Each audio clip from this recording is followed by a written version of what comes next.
Hi friends, welcome to Aarthi world. இன்றைக்கி நம்ம பார்க்க போகிறது மதுரை ஸ்பெஷல் தண்ணி சட்னி தான். இதை எப்படி பண்ணலான்னு பார்த்துடலாம் வாங்க. இதுக்கு ஒரு கடாய் எடுத்துக்கிட்டேன். அதில் கொஞ்சமாக எண்ணெய் ஊற்றிக்கிட்டு,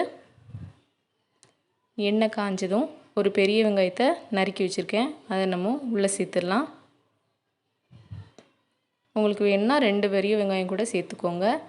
இது நல்ல கண்ணாடி பதம் ஆகிற வரைக்கும் வதக்கி விட்டுக்கோங்க. தேங்காயே இல்லாமல் சூப்பரான ஒரு சட்னி இது.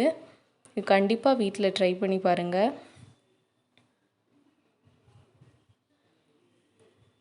இப்போ வெங்காயம் நல்லா கண்ணாடி பதம் ஆகிடுச்சு பாருங்கள்.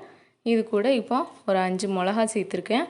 உங்களுக்கு வேணும்னா கூட கொஞ்சம் மிளகா கூட சேர்த்துக்கோங்க. இந்த சட்னி நல்ல காரமாக இருந்தால் ரொம்ப நல்லாயிருக்கும்.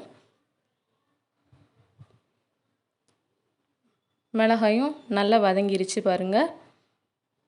இப்போ இதை அரைச்சிட்டு வந்துடலாம். ஒரு மிக்ஸி ஜாரில் 1/4 கப் பொரிகடலை எடுத்துருக்கிறேன். அது கூட நம்ம வதக்கி வச்சுருந்ததை ஆட் பண்ணிக்கலாம். இது கூட உங்களுக்கு தேவையான அளவுக்கு உப்பு. இதை நம்ம அரைச்சிடலாம். பாருங்கள், நல்லா அரைச்சாச்சு. இந்த அளவுக்கு அரைச்சா போதும். இப்போது தாளித்து விட்டுறலாம். எண்ணெய் ஊற்றி கடுகு உளுந்தம் பருப்பு போட்டு,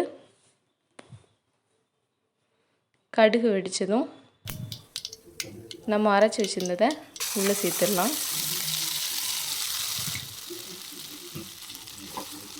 இது கொஞ்சம் நல்லா வதக்கி விட்டுட்டு, அது கூட கொஞ்சம் நம்ம தண்ணி ஆட் பண்ணிக்கலாம்.